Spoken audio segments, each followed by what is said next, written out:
The Lantern House Mystery, a slow, sleepy, unsolved murder story. The rain had stopped sometime after midnight. Not suddenly, not with thunder or drama. It simply faded away, little by little, until the old coastal town of Blackwater Hollow became quiet enough to hear the ocean breathing against the cliffs. Far out near the edge of the harbor stood the Lantern House. It rested alone on the hill overlooking the sea, wrapped in climbing ivy and silver fog. During the daytime, it looked almost beautiful in a forgotten sort of way. But at night, especially in winter, the house became something else entirely. The people of Blackwater Hollow rarely spoke about it after dark, and when they did, they lowered their voices. Because 32 years earlier, someone had died there, and no one ever discovered who did it.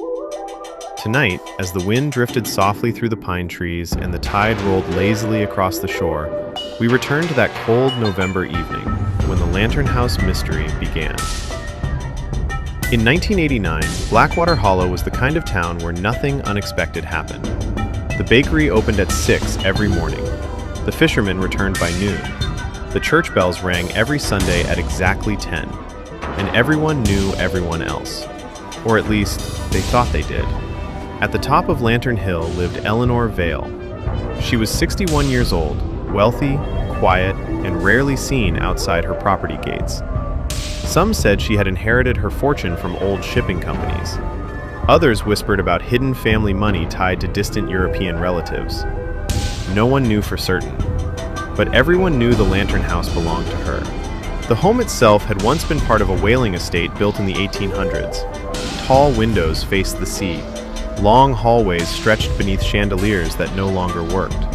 And at the very top of the house stood a circular glass room where a lantern had once guided ships through thick Atlantic fog. That was how the house got its name. Every evening, Eleanor followed the same routine. At 7 o'clock, she brewed tea. At 8, she sat near the lantern room with a book. At 9:30, the upstairs light turned off. And by 10, the entire house became dark. The townspeople noticed routines like that. Small towns always do. But on the night of November 18th, something changed.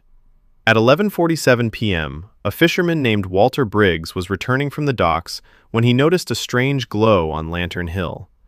At first, he assumed Eleanor had forgotten to turn off a light, but then he realized the glow was moving, slowly, back and forth, like someone carrying a candle through the upper windows. Walter later told police the movement continued for almost 10 minutes. Then, suddenly, darkness. Complete darkness. No scream, no crash, just silence. And because storms were expected overnight, Walter simply went home. No one thought much about it until the next morning. At 8:12 a.m., Eleanor's housekeeper arrived at the estate. Her name was Miriam Cole, and she had worked at Lantern House for nearly 15 years. She unlocked the kitchen entrance with her usual key, stepped inside, removed her coat, and immediately sensed something was wrong. The house was too cold. One of the windows upstairs had been left open, and somewhere deep within the home, a clock was ringing endlessly. Miriam called out for Eleanor. No answer. She walked carefully through the dining room, where untouched tea still sat inside a porcelain cup from the night before. Then she climbed the staircase. Slowly. The grandfather clock continued chiming, over and over, as if stuck between hours.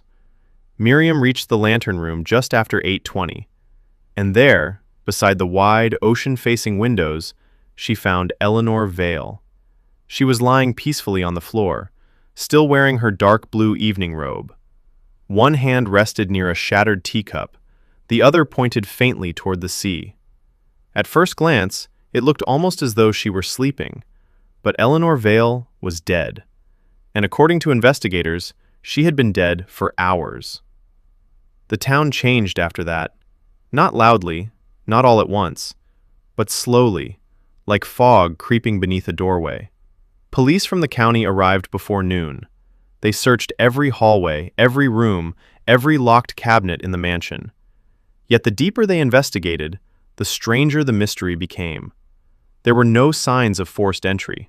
None. The doors had been locked from inside. The silverware remained untouched. No valuables were missing. And despite the broken teacup near Eleanor's body, there were no signs of struggle. But the coroner discovered something unsettling. Eleanor had not died naturally. A small amount of poison had been found in her bloodstream. Rare, colorless, nearly impossible to taste, the kind that required planning, the kind someone would need to prepare carefully. Which meant one thing: someone wanted Eleanor Vale dead.